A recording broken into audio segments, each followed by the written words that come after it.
Good morning, ladies and gentlemen, and welcome to the State Senate Forum conducted by the Greater Burlington Partnership's Government Relations Committee. I'm Sandy Dockendorf, a member of the committee, and I'll be your moderator this morning. Rachel Lindeen is our timekeeper.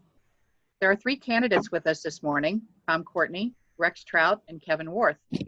We want to express our gratitude to each of these public servants for their interest in representing our communities in Des Moines. It's not an easy job. This forum will consist of rounds of questions asked by me, to which candidates will have varying times to respond. The order of response will be rotated so that each candidate has the opportunity to be the first to answer a question. Candidates have not seen the questions in advance. I do ask that candidates observe the signals from our timekeeper and stop your response when time is expired, in fairness to the other candidates. Each candidate will have the opportunity to give a 2-minute opening statement highlighting his reason for running for office. At the conclusion of the debate, each candidate will also have a 2-minute closing statement opportunity. We will begin with opening statements. Since Tom Courtney is first in alphabetical order, we'll begin with him. Tom, you have 2 minutes. Thank you. My name is Tom Courtney. I'm running for the 44th Senate seat in the Iowa legislature. I am a Southeast Iowa native. I was born in Burlington, raised in Wapello, and except for the 6 years I was in the Air Force during the Vietnam War, I have lived here my entire life. I worked 30 years at Case Company, spent 9 years on the Burlington School Board, and was elected to the Iowa legislature in 2003. I served there for about 3 terms, I served on various committees, and I was defeated in the Republican sweep of 2016. In 2017, I was written into the Burlington School Board, where I serve today. I'm running for re-election to this Senate seat because I didn't think I had things done when I left before. There are many issues in Iowa that need to be looked at: jobs, education, healthcare. The Governor Branstad privatized Medicaid in 2014. Medicaid has been devastated since then in Iowa. A little over 600,000 people depend on Medicaid for their health care. Many of these people are severely handicapped, and what the governor did, he said at the time it would save $50 million, and instead it's cost the state something like $500,000 so far to prop these private companies up. 30 I want seconds. to look at that. I want to look at that. I want to look at education. Education has been devastated. When I was elected the first time, Iowa schools were second in the nation. Now they're 20-something in the nation. Those are the things I want to look at. Iowa can move forward, but not with one-party control in Des Moines. Right now, Republicans control everything, and Iowa cannot move forward with that kind of one-party control. Thanks. Thanks, Tom. Next up, we'll have Rex Troute. Rex, 2 minutes. Thank you. My name is Rex Troute. I'm running for state senate because we can no longer accept stagnancy as a method of government. Iowa has plenty of issues that don't need to be addressed. They need to be solved. I love my home state, and it's time to shake things up in order to create a bold Iowa future. That's what I'm bringing to the table in this election: new blood, fresh ideas, and when elected, common sense solutions to benefit Iowa citizens. One of our biggest issues is we are not competing hard enough with our neighboring states, and that issue involves many levels, including wages and jobs. Granted, Minnesota, Wisconsin, Illinois, Missouri are bigger in population, maybe in tourist draw, but that doesn't mean we have to be second to them in anything. But we are settling for second best when it comes because of our legislature and our governor are failing to address several problems. One of those neighboring problems is they have a higher minimum wage than us, except for Wisconsin. Thus, they are paying workers better than Iowa businesses at the retail and restaurant level. Iowa workers are worth just as much as those on the other side of our borders. We might not raise the minimum wage up to $15 an hour, but I have a 5-year plan to raise it to $10.25. By doing this, we can help people make a living, maybe without having to get a second job in order to pay rent, a car payment, or get health care they need for their family. And we prevent workers from crossing borders to get paid better. We have a teacher shortage. and we're losing the battle back with Minnesota and Illinois here too as well. And we need to get Medicaid back to the state, which was working before Governor Branstad changed it to MCOs. I look forward to answering the questions today in hopes of providing more solutions. Thank you. Thank you, Rex. Kevin, 2 minutes for your opening statement. Thanks, Sandy. I'm Kevin Warth. I'm running for the Iowa Senate because now is the time to turn the page. Now is the time for new ideas and fresh voices. Now is the time for a fresh perspective and new leadership. When this current pandemic has moved past us, and it will, it'll be more important than ever for our legislators to be solution-oriented and value the needs of all Iowans. Many of the solutions we'll need have yet to be crafted. It will be more important than ever to set aside yesterday's hurts and focus on the challenges that await us. In the conversations that I've had with the people of this district, Republicans and independents, as well as Democrats, one overriding theme was a weariness of the toxic politics, of the finger pointing, the pointless arguments on social media. These only serve to fuel a distrust of government, our public institutions, and each other at a time when we most need to come together. We most need to find common ground. I believe that it will take new faces and new voices to repair that trust and to earn it back. And I'm running for the Iowa Senate to do just that. Thank you. Thank you. So it appears that each of our questions allow for 2 minutes for each candidate. We'll start this one with Rex. The first question: how will you support the expansion and updates of career and technical education systems statewide, especially with the new and updated requirements from the federal Perkins program? Well, more than ever, we need to address STEM because we are not filling all positions that we need to in this state. And I could cite several companies just here in Burlington and in the district where we are unable to fill these positions because one, of pay, and one, we just don't have enough people in this state right now. Before COVID happened, we had unemployment of under 3%, and we still have tons of job openings.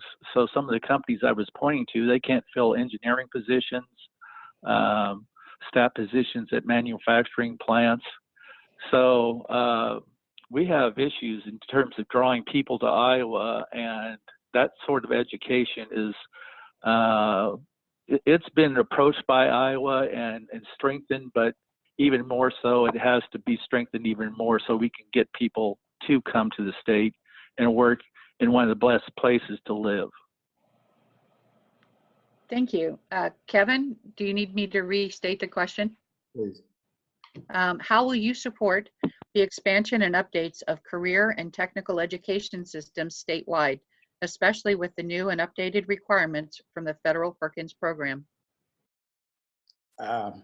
To be honest, expansion of programs is going to be incredibly difficult. This pandemic is going to create severe economic difficulty. And to be honestly with you, we're going to have to wait and see how the federal government responds. My hope is when we go into January 2021 into that session, that between the Treasury Department and the Federal Reserve, they'll be able to backfill state budgets and we can at least hold the status quo.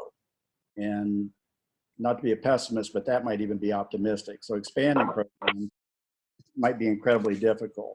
So the atmosphere going forward might be one where we need to see what we can hang on to with all we got and hope that the federal government will work with us as partners to make sure we don't go backwards.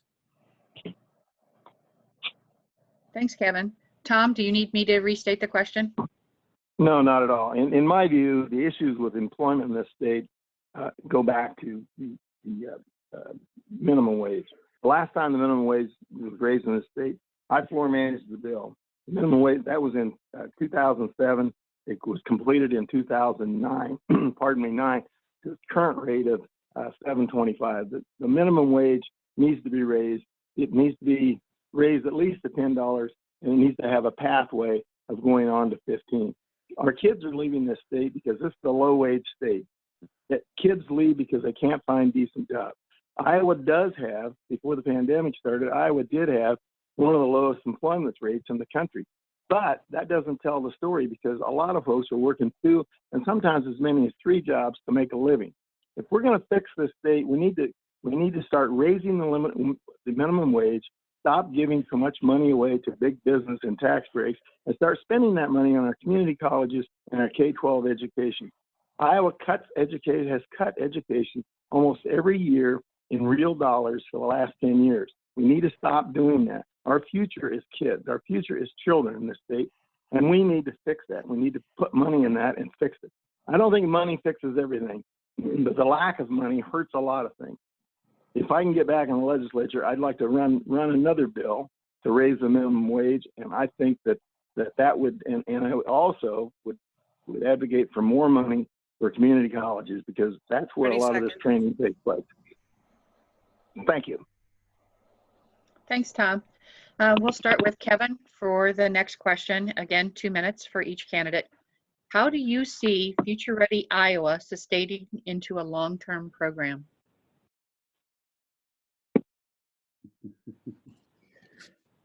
Again, I get it.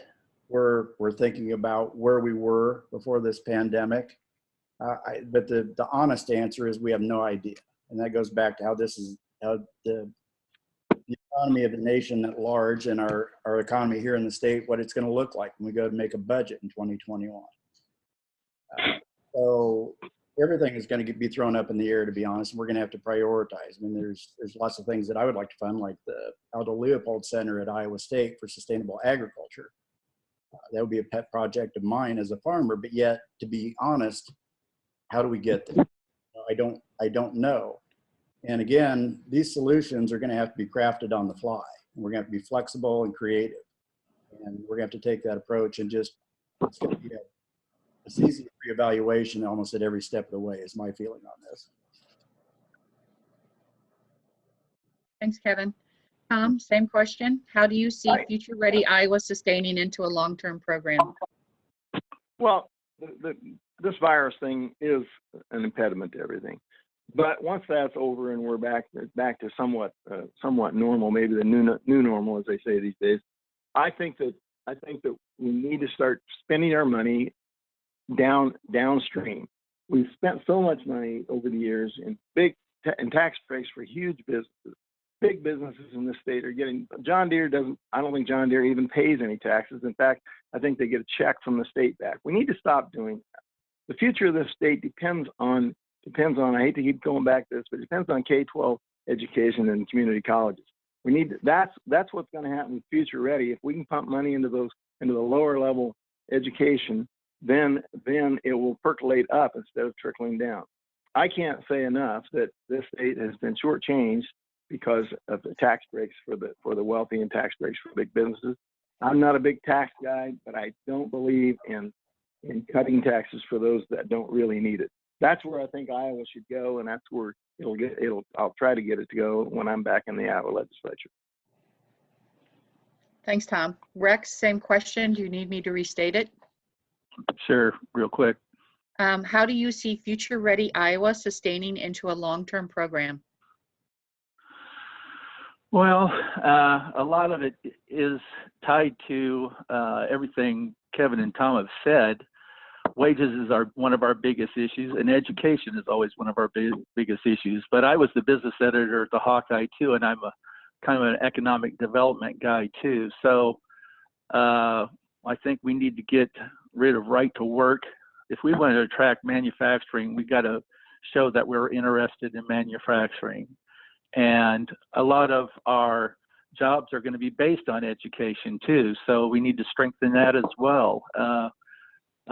Like has been pointed out, we were years and decades for like #1 in the state in education, in the country in education, and we have slipped. We graduate a lot of people, but a lot of those aren't really ready for college. So we need to strengthen K through 12 education. Want to draw jobs because we are a very educated state. We should be able to draw jobs. But again, we have a people issue in terms of being able to fill jobs. You can look up before COVID hit, you could look up and down Roosevelt Avenue here in Burlington and see people, businesses need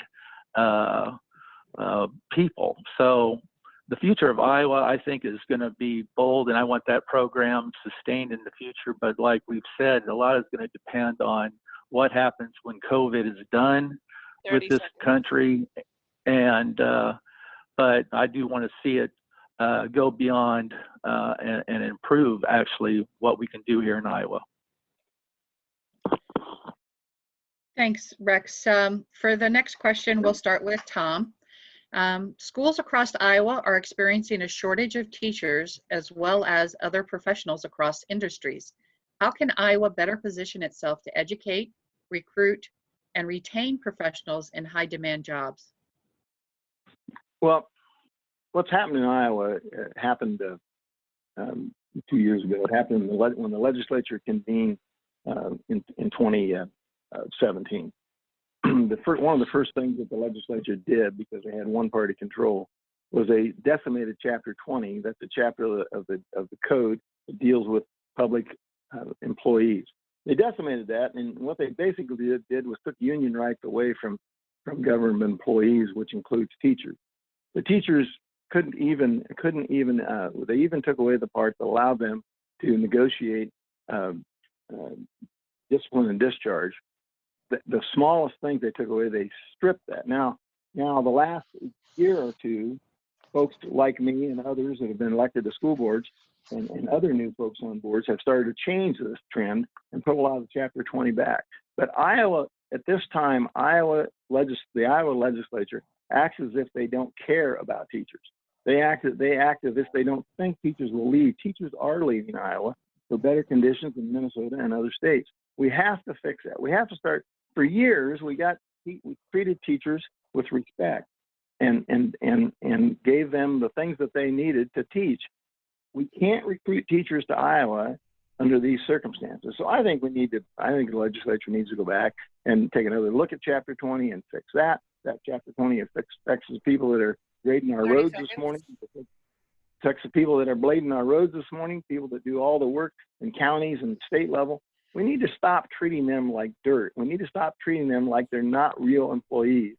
And we need to start paying them decently again. And we need to start giving them back their Union One rights. Thanks. Thanks, Tom. Kevin, you'll be next. Restating the question, schools across Iowa are experiencing a shortage of teachers as well as other professionals across industries. How can Iowa better position itself to educate, recruit, and retain professionals in high demand jobs? You know, I think Tom hits a lot of the right notes in his answer there, but point blank, we need to restore everything that they took out of Chapter 20. And the general approach needs to be, we need to empower our teachers. We need to listen to our teachers. They're the experts. They went to school on this. They have the experience in the classrooms. And instead of trying to lecture them or say, oh, you can't do this, we need to empower them and listen to them as a general approach. And I think if you respect people, if you do that, then they're going to be attracted to that. The other thing is we need to protect IPERs. And that's an important factor for teachers. They need that retirement. And we have one of the best run state pensions in the country at over 80% funded. So we need to hold on to that. We need to empower our teachers. We need to listen to them. Thanks, Kevin. Rex, do you need me to restate? No. I kind of want to address teachers and engineers. You mentioned other careers. On the teacher front, we're not competing with our neighboring states, and 3 states in particular. We're losing teachers to like Nebraska, Minnesota, and Illinois. And if you're a graduate in Northern Iowa with a teaching degree, which used to be called the Iowa Teachers College, if you could get a job offer in Illinois for $66,000, which is $12,000 on average more than the average Iowa teacher gets, and you have 5-figure student debt, I would go to Illinois and work off my student debt. The problem with that is then if they move to Illinois and teach there, find somebody that they fall in love with, get married, and start a family, what are the chances are they're going to move back to Iowa? Very slim. So pay is a big aspect of this. Now we can pay for teachers to get paid better. The Invest in Iowa Act that the governor has proposed 1 cent sales tax increase in the state. 3/8 of that is designated to waterways involved as far as getting pollution and helping recreation areas. But the other 5/8 of that cent we could do to raise teacher pay. And we could also get rid of MCOs in the state and return Medicaid to the state, saving millions. They could go to teacher pay as well. 30 seconds. Also in this state, we are having trouble. Sorry to say, I'm an Iowa State University graduate. I was a business major, but one of the best engineering schools in the country, that we are not able to draw engineers to the state sometimes because they don't want to move here, or the pay is maybe not quite as good. So we have issues when it comes to pay, when it comes to drawing these careers to the state and keeping them there. Thank you. Thanks, Rex. This next question is a bit long, so bear with me. Rex, you will again, you will just start this question. It has been nearly a decade since Iowans authorized their elected representatives to raise the state's sales tax and infuse the proceeds into a wide range of environmental, conservation, natural resources, and outdoor recreational initiatives. If you support funding Iowa's land and water legacy, would you support the funding formula that was in effect when the voters approved the constitutional provision? Or would you raise sales tax for a new formula? Why or why not? Rex, you're first. 2 minutes. Well, I grew up on a farm as well, so a lot of this addresses farmers and the fact that we are bordered by the Mississippi and Missouri rivers. We are considered one of the biggest polluters in the country because of the runoff.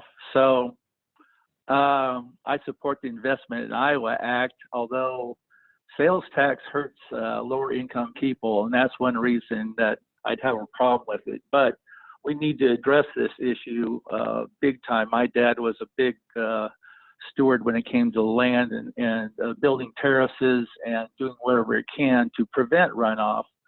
So I would support it because we need to address this problem. Now, whether that's building grassways, fence rows, or whatever, but if you remember last May when it rained all May, there's no way you could prevent that type of pollution. It ran over the terraces and gets into our waterways anyway. So it is a big issue. I would support the sales tax just because it's going to be addressing those issues and helping recreation areas, etc. And I just think it's a long-term problem for Iowa because you can't change the landscape of our state. And but we can address issues, and hopefully we can come to some common sense solutions that address the issue, but also keep farmers involved and do not involve a lot of their land, that they can still produce the crops that this world needs as food. So thank you. Thanks, Rex. Tom, you're next on that question. Do you need me to restate it? No, not at all. I sat in the legislature when we passed this. That had to go for two votes because then it had to go to the people. I sat in the legislature when we passed that. We had high hopes that within a few years, after the citizens of Iowa had voted for it and passed it, we had high hopes that within a few years we would raise the tax 1 penny, and a lot of that money would go to help conservation and some of the things that Rex was just talking about. Didn't count on one thing. After it passed, wasn't too long after that we tried to run a bill to raise that, and a lot of folks across the aisle said they would never vote to raise the tax, even 1 penny. Then a short time later, maybe a year or two later, the legislature went to single party, and it was just dead in the water. No one at all would talk about raising the tax 1 penny, and most of this money was going to go to help conservation. And a lot of those folks were farmers, and they still would not vote for it. So now the governor says that she would sign off on something like that if they found a penny somewhere else to equalize that. That's not the way this was set up. This was not set up. It was set up to be an extra penny, not equalize it somewhere else. So she's saying she can get a penny somewhere else that she would vote for it. That's not the way it is. We need to stop this. This is good legislation. This is a good use of that penny. And I believe that we need to stop this silliness and go back to spending that, getting that money out and spending it where it belongs. I know I'm about out of time here, but in this part of the state, in this part of the state especially, Rex is right. People are plowing through their grassways. A lot of folks are cash renting their land, and the people that are farming are plowing up the grassways. There's places in this state, right in this district, I can go to and find water filling the ditches with rich soil as it runs out of the field. We need to stop this, but it's going to take that money to make things like this attractive to the farmer. Thank you very much. Kevin, same question. Well, I've got a lot of points I want to jump in on this, and I don't mean to pick on Tom, but as a farmer, we're not plowing up our waterways, and none of my friends do. So I don't know, maybe up in Loiza County somewhere, I got no idea what's going on. But you know, going back to the legislation and the sales tax and how it gets used, you know, if you pass a bill, if you pass legislation, you need to follow through with it and use it as it's intended, just as a general principle of operation. Going to the water quality, though, I think there's a misunderstanding out there in the general public that it's all runoff and that it's heavy rains. And it's really not. What it is the field tile. And a lot of it's been there for a lot of years since, you know, my grandpa and his dad would have put some of that in. And our soils are constantly mineralizing nitrogen. And the farmer's approach, and it's approach on our farm and all of my friends, we're trying to put only as much nitrogen in as the crop can use. Because we don't want to spend money, and we don't want our nitrogen, our phosphorus floating down the Mississippi River and creating the dead zone in the Gulf of Mexico. The problem is we can't outguess it, and when we do get heavy rains, when it's nitrate, which is the water-soluble form of nitrogen, it takes it down into that tile, and it runs right into the ditches and the waterways, and that's the problem. And one of the solutions is a bioreactor. And what these are is they're big pits filled with wood chips, and they operate kind of like a septic tank where there are microbes in there, and it processes the nitrogen so the water that comes out the other end of the bioreactor doesn't have that nitrogen in it. One of those problems with this is it's not profitable for a farmer, and he's already operating on tight budgets. So where's the money going to come from for that? My gut feeling is it's going to take the will of the people and probably the federal government to intervene, because, you know, we have to compete with farmers in Illinois growing the same crop. So these are big issues. And I think you can tie this with water management. We're seeing increased flooding, and we need to look at the Netherlands has a good model for how they manage their water. We need to look at this holistically and how we can manage our nitrate pollution and the flooding together if we look at the whole landscape, how the water flows. And it's probably going to take some bioreactors and maybe even some new technologies to get there. Thank you. Question number 5. And Kevin, you will start with this one.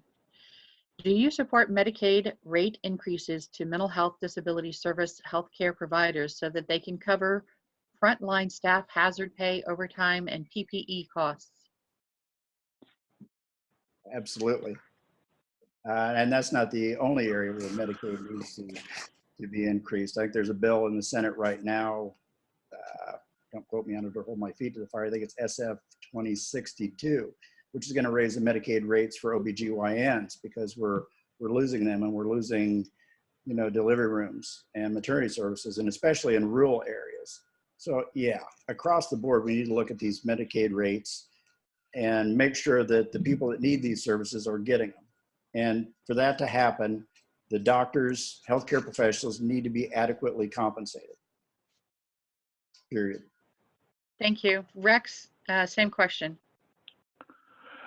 Well, this has been a big issue for me for the last 5 years, because I've been on the board of directors of Hope Haven for the last 5 years, and it's a nonprofit, for those that are not familiar with it, that help mentally and physically handicapped individuals that rely on Medicaid payments, and we rely on that as an organization, Hope Haven. So when Branstad passed this law to get the money to outsource Medicaid from the state, which was working, and to MCOs, it's kind of screwed up the situation. We deal with getting our payments on time and that sort of thing, and the patients aren't getting some of the services they were getting before. So as a state senator, I would get this out of MCO's hands. We've already had 2 of them leave the state because they couldn't make any money, and get it back to the state government. They did this to save the state money, and it hasn't. And they're going to be losing millions here predicted over the next few years. So I would increase the Medicaid payments because another aspect of this is we raised pay, our nonprofit raised pay for the people that work there. So if we can raise Medicaid payments to individuals, hopefully we can keep some of our employees longer than we do as well.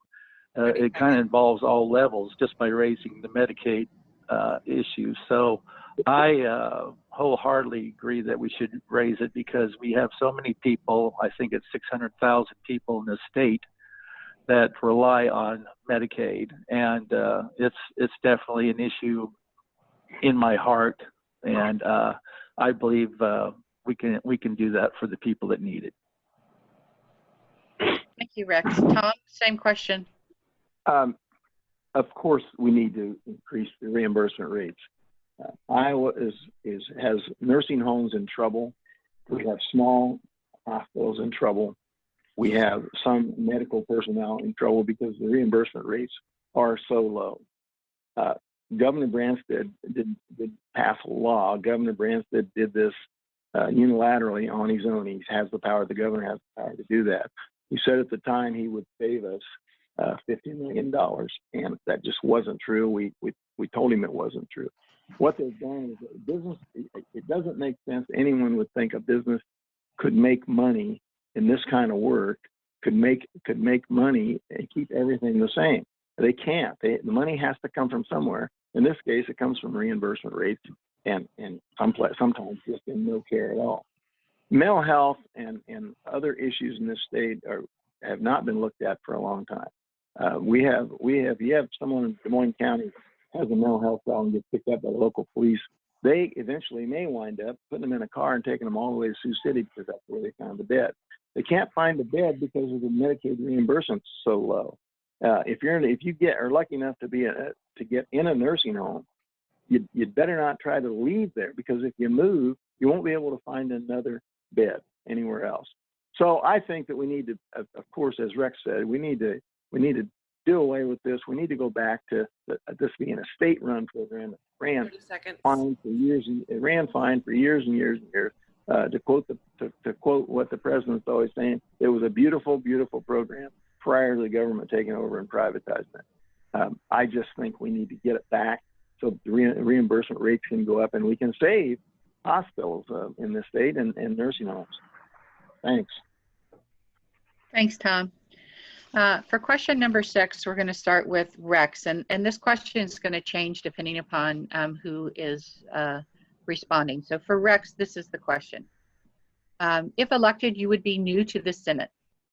What evidence would you offer that you are prepared to represent the people of this district? How would you respond to critics that may suggest that you are not ready?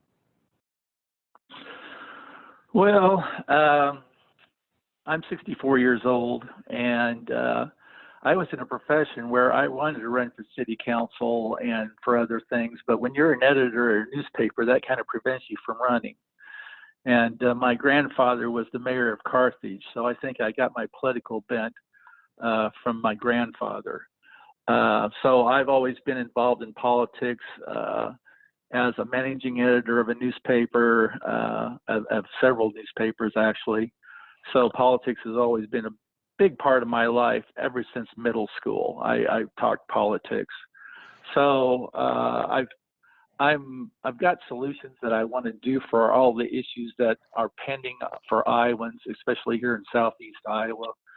And so I believe experience, all three of us are of men of age that have been around and know what to do. So I believe I'm very qualified for this, even though I'm running for the first time and I retired from the Hawkeye 3 years ago, so I could run. And so I'm very prepared for this, and having been in all three counties over the last few months too. I had issues that I wanted to address going in, but I've also learned of other issues that we need to address in the state. So I'm prepared for this position wholeheartedly. And I believe there's a lot of people in 30 this seconds. district that know me very well too. So I'm ready. And growing up on a farm, hard work is part of the everyday life. So hard work will not be an issue when I go to the state Senate. Thanks, Rex. Kevin, same question. You know, I appreciate the value of experience, but, you know, as much as that, sometimes I think temperament and outlook and approach has a lot of value. As a farm kid growing up, I often thought about our founding fathers, who a lot of them were farmers. They're also educated. And I'm a farmer, and I have a bachelor's degree in political science. There's one thing about a farmer is they're pretty tied to reality, because there's no fudging it. You know, we do our work, we do our best, and reality has a funny way of slapping you in the face, and we adapt and we adjust. And at the end of the day, when we get done, we drag our work product across the scales, and there's no lying about what's there. So I think that's a valuable perspective, and I think that's the temperament that I would bring to a legislature. You know, you can order Robert's Rules of Order on Amazon, and anybody can read that and go through, you know, how legislative bodies operate. But I think the mindset and the outlook is an important component in that. And I think one of the strengths of American democracy and our democracy here in the state of Iowa is a turnover and fresh faces and different outlooks. A mix of viewpoints that engage each other and listen to each other, and hopefully look for solutions and craft the best legislation that they can. Thanks, Kevin. Obviously, Tom, this question's a little different for you. You are not going to be new to the state Senate. You'll be returning to the state Senate. What evidence would you offer that you are bringing something different to represent the people of this district? And how would you respond to critics that you're just part of the problem in the past? Well, as you stated, I'm not new to the legislature. I know a lot of people there. I know folks across the aisle. I was working with folks across the aisle when I left the legislature in 2016. I believe that I bring back to the Senate. I can move right into the Senate and begin working on legislation immediately if that's the case. And I believe that what I can bring back is what I've seen is what's happened to Iowa as far as Medicaid and education and jobs in the state, and unemployment level, and the right to work laws and all those kind of things. We need to take another look at those. And I believe I have a unique perspective to go back in and do that. As I said, I wasn't ready to leave. I was in the middle of working on sentencing reform. We have a lot of folks in prisons in this state that are there for nonviolent crimes, there for a long time. And in my view, we should be taking a look at that. And a lot of folks agreed with me at the time. And I think had we had another 4 years, we might have gotten something done on sentencing reform. So I'm ready to go back in and go back to work. I know right where I left off. I know what we need to do. And I have folks on the other side of the aisle that will work with me, I believe. I used to serve with the governor when she was in the state Senate, so I know her as well. And that's what I think I bring to this Senate seat. Some might say it's time to stop. I believe I've got another term left that we can do a lot of stuff. So thanks, Sandy. Thank you. So the next question, Tom, you'll start with this one. We're told that local law enforcement professionals have raised concerns repeatedly that the penalties for repeated unlawful carry of a firearm are not sufficient. Would you support enhancing this penalty under Section 724.4, which deals with unlawful carrying of a weapon, to a Class D felony for repeat violations to aid law enforcement in removing illegal weapons from neighborhoods? Why or why not? Yes, I would support that. I think Iowa has some of the most open laws on carrying a weapon around. Some of that stuff was passed when I was in the legislation. I voted for some of those things, but I agree with the law enforcement officers. Some of this has gone too far. We need to fix it. Those folks, the sheriff tells me that sometimes he feels his hands are tied in these kind of situations. So I believe that we should go back and take a look at it. If we can have a more evenly balanced legislature, I believe we can look at it, and I can believe we can make a change. But I have to tell you, gun folks, National Rifle Association has a huge and powerful lobby there in Des Moines, and I've dealt with them a lot. And I've actually got a fairly decent voting record with them, and I've dealt with them. So that's what will slow this down. That's what will make it hard to get this changed. But I think we can do it. In the last few years, the National Rifle Association has lost some of their power, and they have lost some of the money. So I have high hopes that this could be fixed. I'm glad you brought it up, Sandy, because it's something close to my heart. I believe in the Second Amendment. I believe in the right to carry, but I also believe in good laws to keep control of it. Thanks. Thanks, Tom. Rex, same question. Definitely, I want to see the penalties increased. Not only are we having too many shootings here in Burlington, but it gives us a bad image. So I grew up in a house of guns, but all our guns were used for hunting.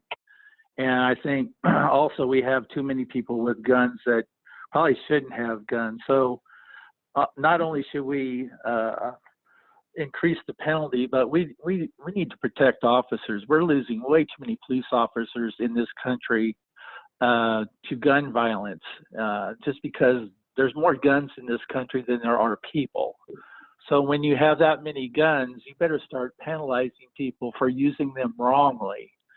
And a lot of these people never have to take a gun safety course or anything like that when they purchase a gun, or they won't take one. So we need to increase the penalty, but we also need to raise awareness of gun safety in this country and take guns away from people that don't belong them. There's been programs where people can turn in their guns for money, and we can get some guns off the street that don't belong on the street. Like I said, we've had way too many shootings in this city alone, and that hurts our image in terms of trying to attract jobs, in terms of trying to better educate our kids. You name it. Everything about that kind of an atmosphere is a negative on your community that hurts, and we need to reverse that. So if we strengthen the penalties for misusing guns, then maybe we can reverse that image and protect our police officers as well, because they're on the front line dealing with this issue. So I wholeheartedly support increasing the penalty and making them aware that if you use a gun, you're going to pay the price. Thanks, Rex. Kevin, same question. Yeah, I believe I would support that. And part of that is just because of the approach where, like I spoke earlier about the teachers, listen to the people that are involved, because they're the experts, and trust them. I'm going to go sideways just a little bit. And I don't think we want to get bogged down in just a stick only approach. I think we also need carrots. And I think we need to look at this whole issue in such a way where we compare it to like automobiles, and how we, if you want your driver's license, you have to pass a test. You have to meet certain standards. And my gut feeling, my sense is that if you want to carry a gun, if you want to have concealed carry permits, then you need to prove that you're responsible and that you can manage that. So you need to take a safety class. You need to show proficiency. And I think we need to look at it that way. And there's a personal horror story where I was at a family gathering, and it really brought it home to me, where a pistol came out, and it was a semi-automatic. I think it was a 32 or whatever. And I've been around guns, so it didn't completely shock me, but the family member that pulled it out was not really handling it in such a way that I was comfortable. He wasn't watching, where the muzzle was pointed.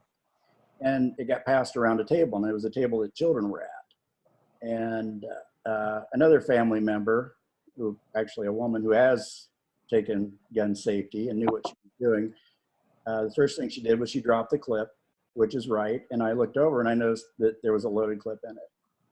And I was surprised. And then the next thing she did, which is also right, is she cleared the chamber, and there was a live round in the chamber. Now, there's no ill intent here, but there is a level of incompetence. And so if you want to enjoy your gun rights, then I think it's like driving an automobile, and you're going to be out there with other people. Then you need to prove that you can handle it. You need to take safety classes, and you need to be responsible. Thanks, Kevin. You'll start this last question. As we look into the upcoming year with decreased sales and gas taxes, how do you look at tightening the budget? I don't want to tighten the budget.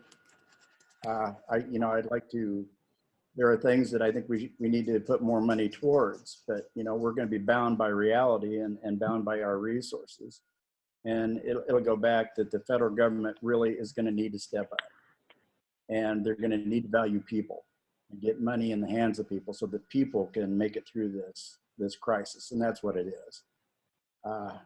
If they could do that, then I think we've got a chance. And I think they're going to have to engage with the states and not to, have pet projects and grow budgets unnecessarily, but be able to hold the line on our vital programs so that we don't go backwards. And so that in the aftermath of this, we're not rebuilding an entire economy. So there's a lot of unknowns there. We're not going to be able to do everything at the state level, but I think we're going to be able to engage with our congressmen and our senators. And at some point, we might even end up being lobbyists. We're saying, this is what we need. These aren't the extra things. This is what it takes to get us through. And hopefully there'll be open lines of communication across all levels of government so that we can walk out of this together and not having to completely rebuild an entire economy. Thanks, Kevin. Rex, same question. Well, that's a tough issue because of what COVID has done to us here in the last month and a half. According to the governor, we were operating on a surplus here before this happened. So I'm sure it's just not the gas tax, but sales tax, whatever, we're losing money. So it's kind of hard, like Kevin said, to figure out where we would have to tighten the budget. I'm a conservative person. You can just ask my mother. I spend money better treating people to a dinner than I spend on myself. So I'm a bit of a tightwad. I'm a moderate when it comes to being a Democrat, and I'm not into raising taxes. And I would definitely look at ways where we could save money if it needed to be, where the budget needed to be tightened. I wouldn't hesitate to work with people on the other side of the aisle to try to figure out where we can save money and still provide the services this state needs and that are essential. We don't want to cut to an extreme where we're hurting our economy or whatever, but it's gonna depend on where we emerge from COVID and when we're able to get back to normal in this state and in the country. How much money have we lost because of this virus? So a lot of questions will be up in the air on what we'll need to do, but I won't hesitate to find ways if we need to cut the budget. Thanks, Rex. Tom, same question. In my view, we need to, I'd hate to keep beating that horse, but we need to stop the huge tax breaks to big business. We could do that. We could do that this year, and that would increase the funding somewhat to the state coffers. We need to stop the research and development grants. We're giving a lot of money to John Deere and other large companies for research and development. We need to stop that. It's time for companies to step up to the bar and help by not getting these huge tax cuts. This will be a tough year. There's not any money coming in from hardly anywhere, and a lot of money's going out. Money's going out to unemployment payments and all those kinds of things. So it's not going to be easy. But I think you start by taking away the give backs that we've done to big business, and I think that's one place you go. That may be such a thing as we're going to run a deficit for a few years. I think a lot of states will be running a deficit, but it's harder for state government to run a deficit because you can't print money. So it's a tough thing. There are programs that probably could be looked at and cut back. It's just a serious business for legislators to sit down with no partisan bickering, no craziness from the governor or whatever. Sit down at the table and talk about the issues that are going on. I think I can do that, and I think that's what needs to be done. We need to sit and talk about these issues and try to come to some kind of conclusion. Thank you, Sandy. You're welcome.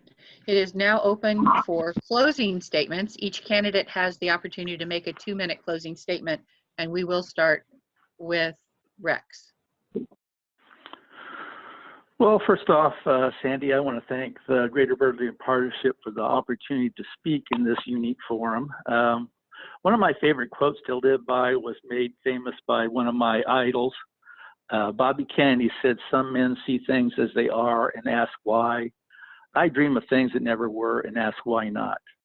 Well, his brother JFK tried to better third world countries by starting the Peace Corps and lit the candle in the space program's goal of a moon landing. There's no telling what dreams Bobby would have accomplished if he would have become president of the United States. I see my home state and ask why Iowa can't dream bigger. We as a state shouldn't be a follower in national trends, but be a leader. Alternative energy is one area where we have shown proud, but in too many areas, we wait for the federal government to make changes for us. Why can't Iowa find a way to reduce pollution into its waterways by being more aggressive with Aldo Leopold's conservation methods and land stewardship?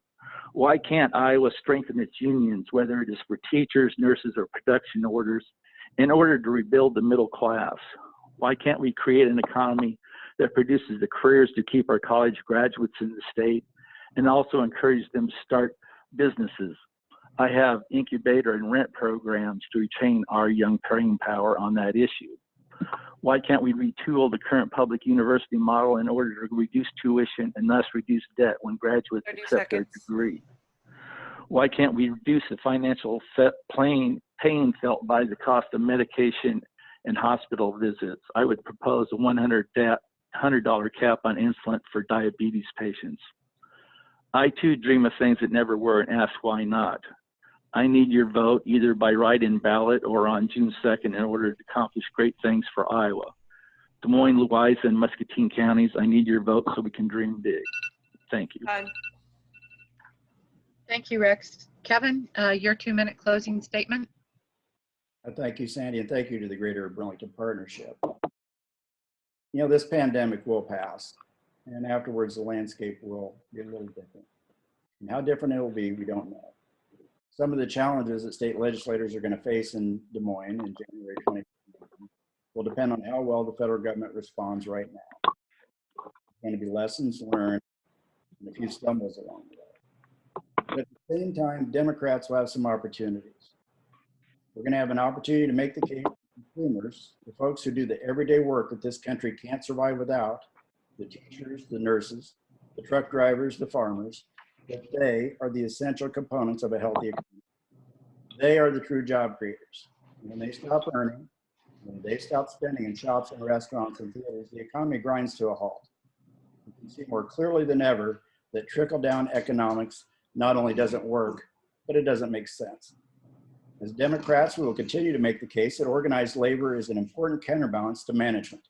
That this balance is crucial to a thriving middle class, which is the backbone of any healthy economy and any democracy. As Democrats, we will continue to make our case that environmental protections and sustainable energy are important not only to us, but to the well-being of our children and to future generations. We see more clearly than ever, with our own eyes, independent of hard to understand scientific models, the effects of human activity on our planet, and we can see clearly how the earth repairs herself when given a chance. As Democrats, we will have a chance to make these arguments, to bring others to our cause, and to grow our party. The choice in this primary is a familiar one. It's a choice between moving forward and embracing renewal or standing still and out of fear losing ground. I believe that as Democrats, we are at our best when we embrace renewal, when we move forward with our eyes fixed on the horizon and not on the past. And I believe that I am the best candidate in this race to carry our progressive message forward, to speak to a wider audience. And Time. Thanks, Kevin. Tom, 2 minutes, closing statement. Thank you. I too want to thank you folks for putting this on. I hope a lot of people get to see it and hear it because we've talked about a lot of important things here today. As everyone knows that knows me, my main issues are jobs, education, and healthcare. I believe that a good job with good benefits will go a long ways towards solving all the problems in society. And I believe that Iowa slipped away from that. The minimum wage has been around a long time in Iowa. Minimum wage, I think, was passed originally in 1947. That means it's been the law of the land here for over 70 years. It's time to change that. It's time to stop worrying about huge tax breaks for folks that maybe don't need it, and go back to good jobs with good benefits. We need to get rid of the MCOs in Iowa. We need to go back to state-run Medicaid, and we need to refund the schools in this state to raise what we're paying to get our kids educated. We have a lot of good kids in the school, a lot of good teachers, and a lot of good schools, but we're losing out because we can't afford to do the stuff that we need to do. These schools have all stepped forward in this trying time for Iowans, and they're doing a really good job of that. But somewhere or other, we need to start funding these schools better. Those are my issues. I think I can work with the folks that are in Des Moines that I've worked with before. I intend to work with them. I intend to work hard, and I intend to go back and rekindle the relationships that I had when I was in Des Moines. So please vote for me on June the 2nd or in the primary. Please be safe and vote, and I would appreciate your vote. Thank you very much. Thanks, Tom. Again, I'd like to express appreciation to each of these three gentlemen for being willing to serve in our citizen legislature. I'd also like to thank those in the audience who are interested in the election process. This concludes our forum for the Greater Burlington Partnership.